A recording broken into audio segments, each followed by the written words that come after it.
Picture this.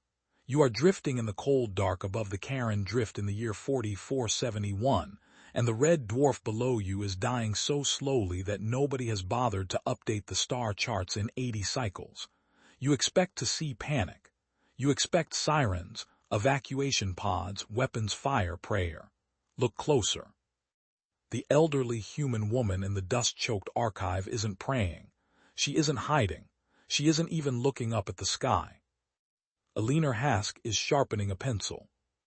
She is 71 standard years old. She walks with a carbon fiber cane. Her hands tremble when she holds a teacup, but they are perfectly steady when they hold a blade against a strip of cedar. Above her, 340 Concordat warships are dropping out of slip space in a formation so precise it looks like geometry made angry. The dreadnought Final Ruling leads them. Its hull is etched with the names of every world it has legally executed. There are 412 names. There is room for more. I am Velanthe. I am a reef. I think in pressure tones and current shifts and the slow turning of cold water through coral cathedrals on a world none of you will ever visit. I am the historian of the outer rim. I have watched empires rise and dissolve the way silt rises and settles in a tide pool. Forgive me, humans do not have tide pools in their archives, they have desks. Yes, desks. What I am trying to tell you is this. The fleet above the Charon Drift was not the most dangerous thing in that star system that morning. The most dangerous thing was the woman with the pencil, and the Concordat of 7 hands, who had won every legal case for 900 years, did not yet know they had filed their lawsuit against the wrong species. Before I continue this story, if you find the truths of forgotten history interesting, signal your approval in the way your kind signals approval. Leave a mark. Share the current. Tell me in the comments below which world you are listening from. I find it strange and beautiful that we are connected across the dark this way, you and I, a reef and a stranger, sharing the memory of a woman who saved her species with a piece of paper. You have to ask yourself one chilling question. What happens when the galaxy's most feared legal empire targets the one species that actually reads the fine print? Part 2. Let us strip away the legend and look at the brutal reality of the late 45th century. The Concordat of 7 hands did not conquer through fleets. They conquered through filings. They were a coalition of 7 founding species, bound together by the Charter of Mutual Erasure, signed 904 years before Alina Hask was born. Their system was elegant. They identified a target world. They filed a right of erasure with their own internal tribunal. The tribunal ruled in their favor. It always ruled in their favor. And then the fleet arrived to enforce a verdict the target species had never been allowed to contest. They had never lost a case. They had erased 412 worlds. Alina Hask was born on a colony ship called the Bramble Hollow, which had been listed as missing for 40 years before it was found drifting in the Charon system with most of its passengers still alive. She grew up in a settlement built inside the hull of a dead vessel, where the walls hummed with the memory of engines that would never fire again. Her father was a hydroponics technician. Her mother was a postal clerk. When Alina was 19, she inherited her mother's job. She held it for 51 years. In that time, she watched bureaucratic injustices erase her neighbors one stamped form at a time. She watched the colony lose its agricultural subsidy because a single signature was placed in the wrong box. She watched a family of 6 lose their HFY because the rent ledger was filed under their old name. She watched the colony's only doctor be deported for an immigration paperwork error that the deporting officer admitted in writing was a clerical mistake. Alina did not become bitter, she became thorough. She began to read, not novels, not poetry, treaties, charters, tribunal precedents, founding documents of every interstellar body she could find archived in the Charon Drift's dying library systems. She read the Concordat Charter 47 times. She read the appendices. She read the footnotes. She read the corrections to the footnotes. She read the procedural amendments that had been quietly inserted in Cycle 4329 and never publicly announced. She made notes in the margins. Her younger brother, Tomas Hask, did not have her patience. He left the Karen Drift at 23 to join the Concordat as a translator because the Concordat paid in hard credit and the Karen Drift paid in ration tokens. He rose quickly. He served on 3 flagships. He sent his sister a holo card every solstice. He never came home. By the time the Concordat filed its right of erasure against the Karen Drift, Tomas Hask was serving as the senior translator aboard the final ruling. Alina weaponized her boredom. She turned half a century of stamped forms and misfiled rent ledgers into a working knowledge of galactic law more complete than any tribunal officers. She did not have a fleet. She did not have allies. She did not have a single weapon larger than the letter opener on her desk. She had read the rules.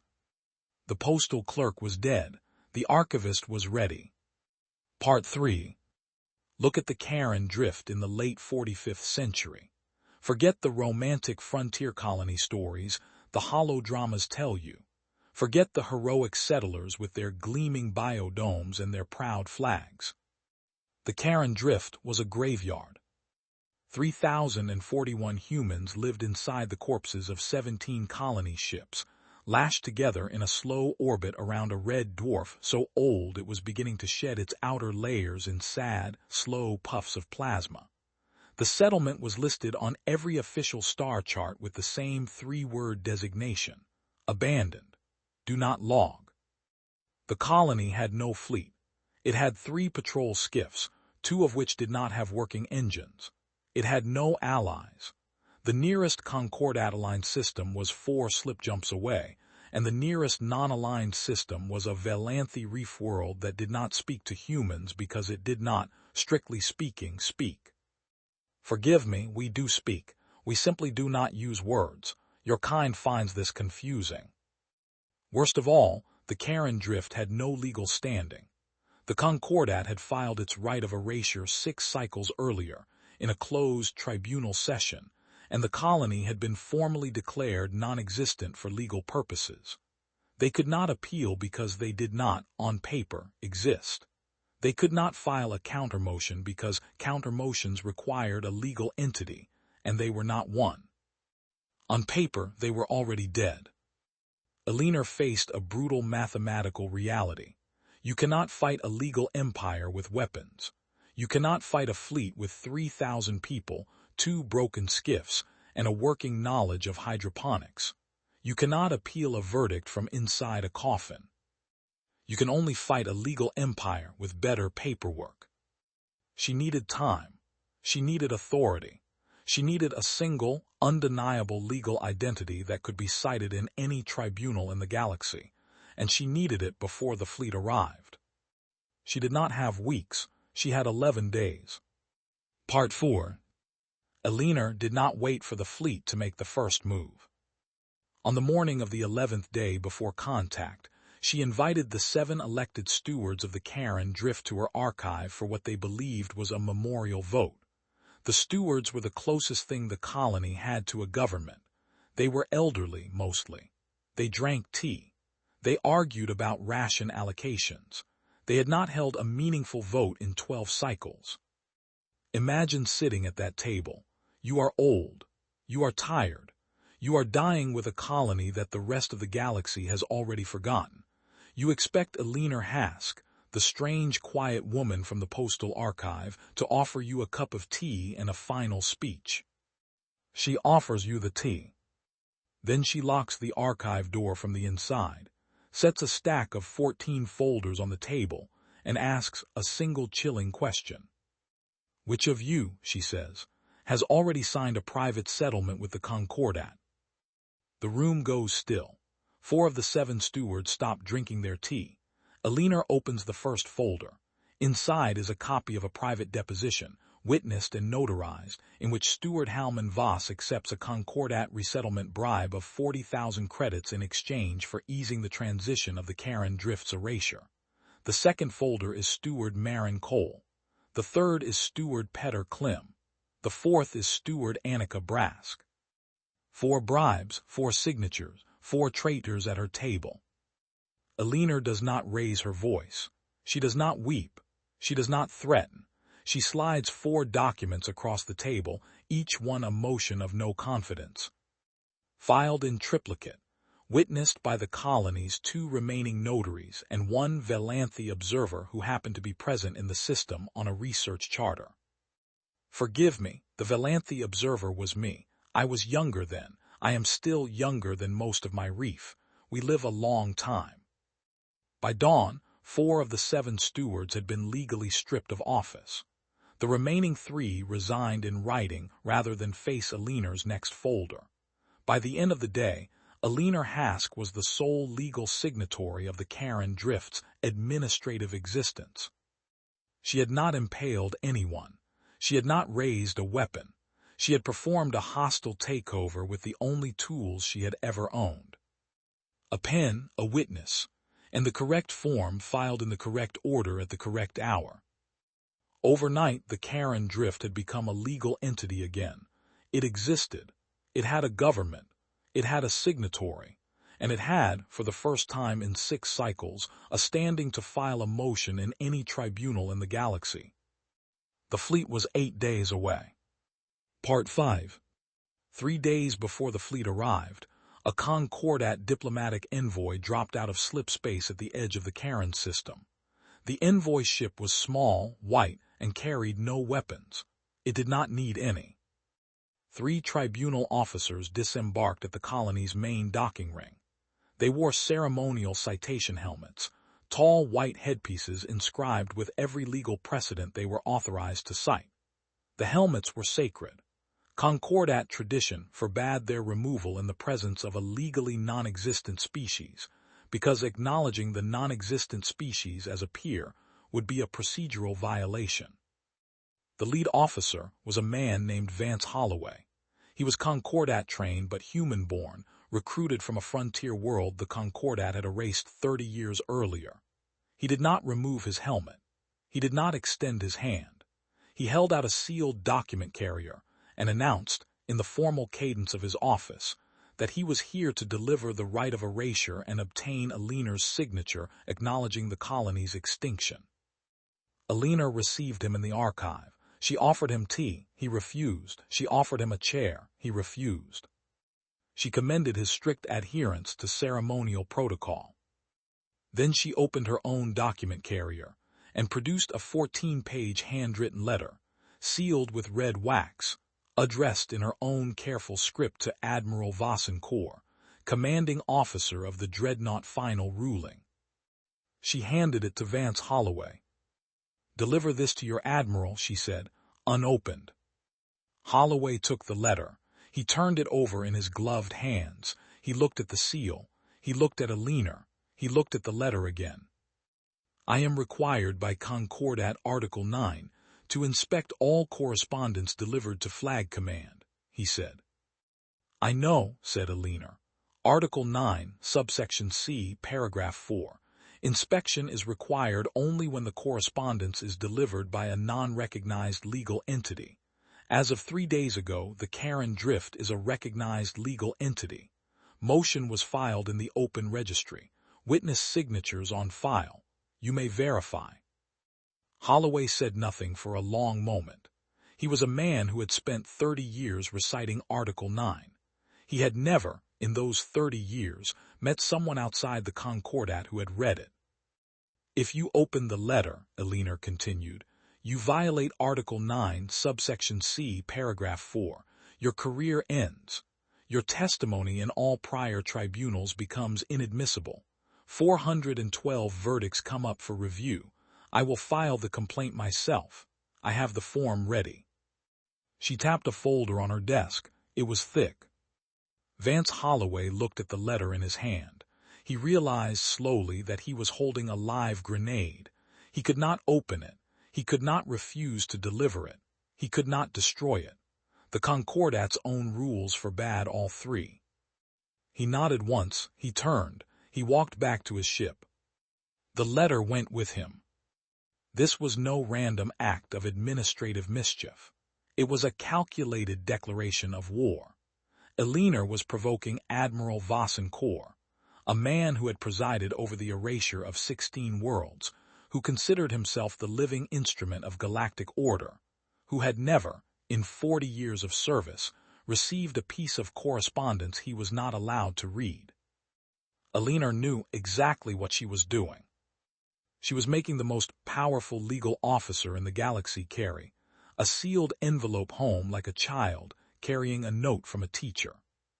Part 6. On the morning of contact, the fleet arrived in full. 340 warships dropped out of slip space in concentric rings around the Karen Drift. The final ruling held the center.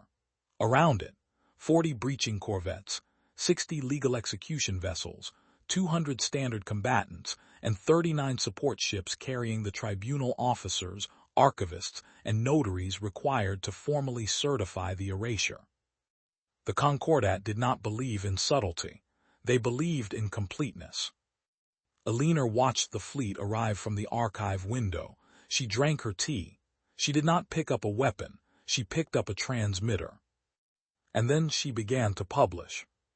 For 51 years, Eleanor Hask had been quietly compiling something. She called it the Hask Archive. It was a private collection of every Concordat case file she had been able to obtain through legal information requests, public registries, leaked depositions, and the occasional pity gift from retired tribunal officers who drank too much. The archive contained 640,000 documents. It included falsified witness signatures, forged tribunal seals, depositions taken from victims who were already dead at the time of the testimony, records of bribes paid to tribunal officers by the Concordat's own founding species. She had never published any of it. Publishing it had been pointless. The colony had no legal standing. Nobody would have read it. Now the colony had legal standing. Now she pressed the transmit key. The Hask archive went out on open-frequency broadcast, encrypted only with a Concordat standard public verification stamp, so every legal database in the galaxy would automatically index it as authentic. Within 4 hours, the archive had been mirrored in 600 independent legal databases across 40 species. Within 6 hours, 3 of the Concordat's own internal archives had begun cross-referencing the leaked documents against their official records and flagging the discrepancies. On the final ruling, junior tribunal officers began receiving urgent queries from their own families. Did you know about this? Were you involved in this case? Is this signature yours? By the end of the first day, 14 Concordat captains had filed leave requests citing personal emergencies. By the end of the second day, 2 captains had refused to advance their ships into firing position. By the end of the third day, Admiral Vassencourt issued a fleet-wide order forbidding all personnel from accessing external communications. The order was, technically, a violation of Concordat Article 12. Eleanor filed a complaint about it within the hour. The Valanthe historian I was a young current, barely a tone in the deep reef, watched all of this from a research vessel 2 systems away. We do not interfere. We only record. But I will admit in the privacy of this telling that I felt something I had no name for at the time. I have since learned the human word for it. It was delight. Part 7. The fleet did not retreat. It could not. Concordat doctrine forbade retreat from a declared erasure target without a tribunal ruling, and the tribunal had not yet ruled, because the tribunal was currently, in real time, having a very bad week. But the fleet could not advance, either. Every captain who tried to issue a firing order found their own subordinates citing the Hask archive back at them. Every tribunal officer who tried to certify the erasure found their own predecessors' forged signatures being broadcast on open frequency. Every junior officer who tried to do their job was now, by their own oath, required to investigate the senior officers giving them orders. The Concordat's command structure was eating itself. Eleanor did not stop. Every night at the same hour, she released a new document, a forgotten clause in the founding charter, a contradictory precedent from Cycle 3902, a missing witness statement from a tribunal that had ruled on a world that, it turned out, had never legally been served notice of its own erasure. Imagine standing watch on the bridge of a Concordat corvette. You are exhausted. You have not slept in 3 days. The legal frameworks you have built your entire career on are dissolving in real time. Your captain has stopped giving orders. Your tribunal officer is locked in their quarters reviewing their own past depositions. Your communications officer is weeping quietly at her station because her father, a senior tribunal judge, has just been named in the Hask archive as the falsifier of 17 witness signatures. And every night at the same hour, a new document arrives. The fleet was not being attacked, it was being audited. The galaxy's most disciplined legal army began to question, for the first time in 900 years, whether they were the lawful party. On the final ruling, Admiral Vassencourt summoned his chief tribunal officer, a man named Bren Maddox, to the bridge. Maddox was 48 years old. He had served the Concordat for 26 years. He had personally certified the erasure of 9 worlds. He believed, with the full weight of his career, in the supremacy of correctly filed paperwork. The admiral handed him Aliner's sealed letter. "Read it aloud," Vassencourt said. "On open comm, to every captain in the fleet, we will end this nonsense by demonstrating that her correspondence is empty rhetoric." Maddox broke the seal. He began to read. Part 8. It is the morning of the 7th day of the standoff. The final ruling holds the center of the formation. 339 other warships float in concentric rings around it. Every captain is listening. Every tribunal officer is listening. Every junior comm officer who has been forbidden from accessing external communications is now, by the admiral's own order, listening to a transmission from the flagship. What happens next remains one of the most precise pieces of legal theater ever performed in galactic history. Bren Maddox begins to read. The letter opens with a courteous greeting. It addresses Admiral Vassencourt by his full title and offers formal acknowledgement of his authority. The bridge of the final ruling relaxes slightly. The admiral nods. The opening is respectful, polite, almost deferential. Maddox reads the second paragraph. The second paragraph cites the Concordat Charter, Article 1, Paragraph 1, the foundational statement of the Concordat's legal authority. It quotes the article in full. It is the same article every tribunal officer in the fleet has memorized. Maddox reads the third paragraph.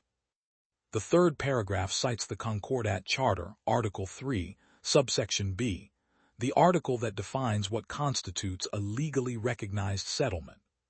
Aliner's letter notes with cold precision that the Karen drift meets every criterion of Article 3, Subsection B, as of the filing of its motion of no confidence 11 days prior. Maddox pauses. He looks up. The admiral motions for him to continue. Maddox reads the fourth paragraph. The fourth paragraph cites Article 6, Subsection D, Paragraph 2, the clause that prohibits erasure of any settlement that has filed a valid no-confidence motion within the prior 60 days. The clause is exact. The clause is unambiguous. The clause has been part of the Concordat Charter for 904 years. Aliner has timed the colony's no-confidence purge to fall precisely inside that 60-day window. Maddox stops reading. He looks at the admiral. The admiral's face has gone very still.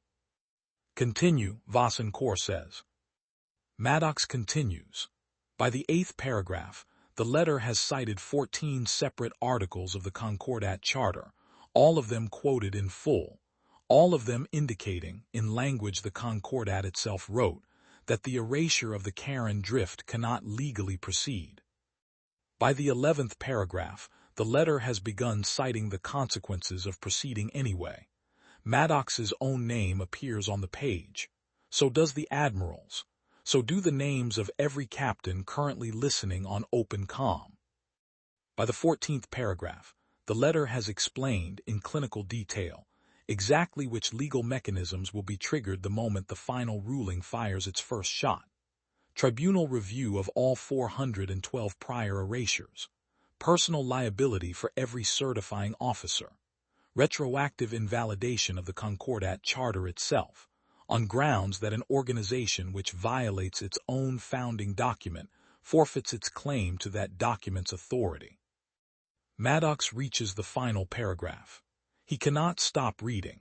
To stop reading is, itself, a violation of the order he was given by the Admiral on open comm, and that order is now part of the legal record. The final paragraph is one sentence. You may proceed with the erasure if you wish, Admiral, but I would ask you to first consider whether you would prefer to be remembered as the man who enforced the law, or as the man who ended it. The bridge of the final ruling is silent. The comm channel is silent. 340 captains are silent. Admiral Vassencourt stares at the letter in Maddox's hand. He stares at it for a very long time. He is a man who has spent 40 years believing that the law is the only thing that separates civilization from chaos. He is a man who has erased 16 worlds in service of that belief. He is now being asked, by a 71-year-old postal clerk in a dust-choked archive, to choose between his belief and his orders. He cannot order the attack. To order the attack is to violate the law. To violate the law is to forfeit the authority by which he gives orders. To forfeit that authority is to make every order he has ever given retroactively unlawful, including the orders that erased 16 worlds. He is, in a single moment, the most powerful man in the system and the most legally cornered creature in the galaxy. He looks at Maddox, he looks at the comm, he looks at the dying red star below. Turn the fleet around, he says. 340 warships turn around. They do not fire a single shot. By the time the sun rises over the Karen Drift, the fleet is gone.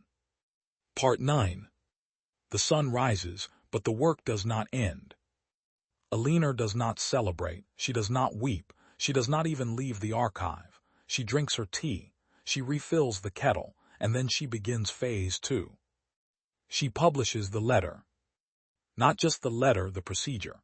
The full step-by-step legal pathway by which any conquered world, any erased species, any settlement listed as abandoned do not log, can file the same motion she filed.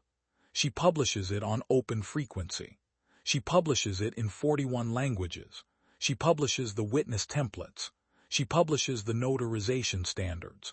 She publishes the timing requirements. She publishes the instructions for breaking the Concordat. History remembers what happens next as the cascade. Look at this strictly from an administrative perspective. To collapse a 900-year-old legal empire, you cannot simply act out of a sudden chaotic fit of righteousness. This requires the cold, calculated mobilization of an entire galactic civil society. It requires conquered worlds to file motions. It requires witnesses to come forward. It requires notaries to certify signatures. It requires legal databases to index, cross-reference, and authenticate. It requires the slow, patient, unglamorous labor of thousands of clerks across hundreds of worlds, filling out forms in the correct order. It is a massive, months-long public infrastructure project dedicated entirely to administrative justice. Within one cycle, 400 worlds file motions of no confidence against their occupying Concordat governors. Within 2 cycles, 800 worlds file motions for retroactive review of their erasure verdicts. Within 4 cycles, 1,400 worlds have filed identical complaints, all citing Eleanor's letter, all using her template, all timed to fall inside legally protected windows that the Concordat itself wrote into its own charter 9 centuries ago. The Concordat's own enforcement arm begins arresting its own tribunal officers. The Internal Review Board, required by Article 17 to investigate procedural violations, finds itself overwhelmed by the sheer volume of valid complaints. Tribunal officers across the empire are detained by their own subordinates. The Charter of Mutual Erasure, the founding document of the Concordat, is suspended pending review. Suspended charters do not resume. Everyone knows this. Once a legal authority loses the presumption of its own legitimacy, it cannot reclaim that presumption by force, because force itself requires the legitimacy it has lost. The Concordat does not fall to fire. It does not fall to fleets. It does not fall to assassination or rebellion or righteous war. It falls to correctly formatted footnotes. The Valanthe reef historians, my reef, my elders, the slow, deep tones of my own people, record the collapse in our chronicles with a single phrase. Translated into your language, it reads, "They built an empire on paper. They forgot that paper burns both ways." By the end of the 5th cycle, the Concordat of 7 hands has ceased to exist. Its fleets are decommissioned. Its tribunal officers are scattered. Its 412 erased worlds are, by retroactive ruling, declared to have never been legally erased, though most of them, of course, have been physically destroyed and cannot be brought back by paperwork alone. But the Karen drift remains. 3,041 humans, 2 broken patrol skiffs, 1 archive, 1 woman with a pencil. She has won the impossible war. Part 10. Eleanor Hask wins the impossible war and loses everything else. In the 2nd cycle after the Cascade, the newly liberated worlds form a galactic tribunal to replace the dissolved Concordat. They send a delegation to the Karen Drift to offer Eleanor a permanent seat on the new body. They bring ceremonial robes. They bring official titles. They bring credentials, honors, and a stipend large enough to rebuild the entire colony into a gleaming new world. She declines. She tells them politely that she is a postal clerk and an archivist, and that she has work to do, and that she would prefer to die at her desk. The delegation does not understand. They leave the robes anyway. Eleanor uses one of them as a dust cover for her filing cabinet. In the 3rd cycle, the new Galactic Tribunal begins to ratify its founding documents. There is a problem. The new ruling class, many of them former Concordat-occupied governors, many of them recently freed by Eleanor's letter, find it embarrassing that their liberation came from a 71-year-old postal clerk in a dust-choked archive on a colony nobody had heard of. It is not a flattering origin story. It does not make for good ceremony. The records begin to be quietly edited. Eleanor's name is replaced in the founding documents with a phrase, "The citizens of the Karen Drift." The letter she wrote is reattributed to a committee. The motion she filed is described as a collective action. The 14-page handwritten document, sealed with red wax, is referred to in official histories as a diplomatic correspondence of unclear authorship. Within 5 cycles, Eleanor Hask has been erased from the very record she created. Her brother Tomas, who served as senior translator aboard the final ruling during the standoff, returns to the Karen Drift in the 7th cycle. He has aged. He walks with a limp now. He stands in the archive and looks at his sister, who is bent over a stack of forms, and he asks her if she knows what they have done to her name in the histories. She looks up, she smiles.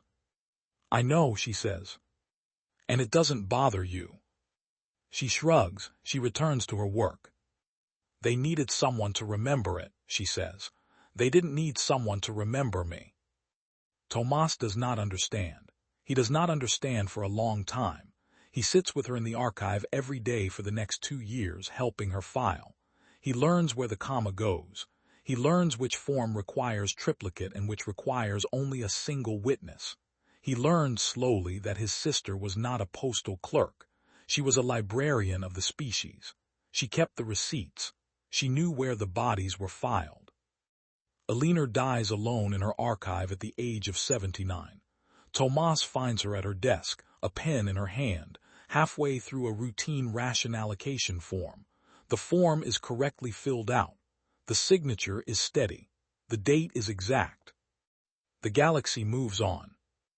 The Karen Drift is rebuilt. It becomes a minor administrative center. It is no longer listed on the star charts as abandoned. Do not log. It is listed instead as Karen Administrative District 7, a quiet bureaucratic outpost that processes intersystem filings for the new Galactic Tribunal. The archive where Alina lived and worked is converted into a regional records office. The pencil sharpener is thrown out during the renovation. Nobody recognizes it. Epilogue.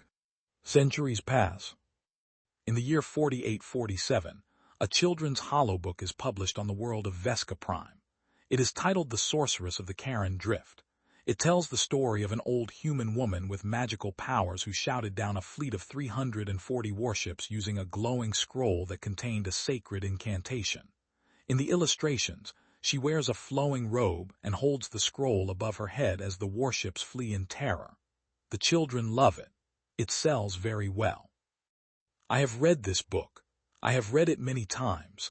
I am old now, even by the standards of my reef. I am one of the last currents who remembers the actual events. I do not blame the children. I do not blame the author. The story has become what stories become when they are remembered by people who were not there. But I will tell you this, in the privacy of this telling. Alina Hask was not a sorceress. She did not have magical powers. She did not glow. She did not shout. She did not wear a flowing robe. She wore a knit cardigan with a coffee stain on the left sleeve, and she walked with a carbon fiber cane, and she sharpened her pencils with a small folding knife she had inherited from her mother. She was a woman who knew where the comma went. She read the rules. She read them slowly, and she read them many times, and she made notes in the margins, and when the moment came, she filed her motion in the correct order, at the correct hour, with the correct witnesses, and she did not raise her voice. That was all. That was everything. We Valanthi look back at the fall of the Concordat, and we comfortably label Alina Hask a hero. She absolutely was. But studying the slow collapse of that legal empire forces you to ask a deeply uncomfortable question. If your civilization is about to be erased by an enemy with bigger ships, better weapons, and the full weight of 900 years of law on their side, what do? Do you fight with honor and watch your people get wiped off the chart? Do you run? Do you beg? Or do you become something quieter than that, something more patient? Something more terrifying than they ever imagined? Do you become someone who reads the fine print? Thank you for listening, stranger across the dark. If you found this telling worth the current it cost to send, leave your mark in the way your kind leaves marks. Share it with the next reef. Tell me in the comments below, do you consider Alina Hask a brilliant administrator, a cold legal predator, or simply a postal clerk who finally found the right form to file? The next story is already waiting for you on your screen. I will see you in the next current.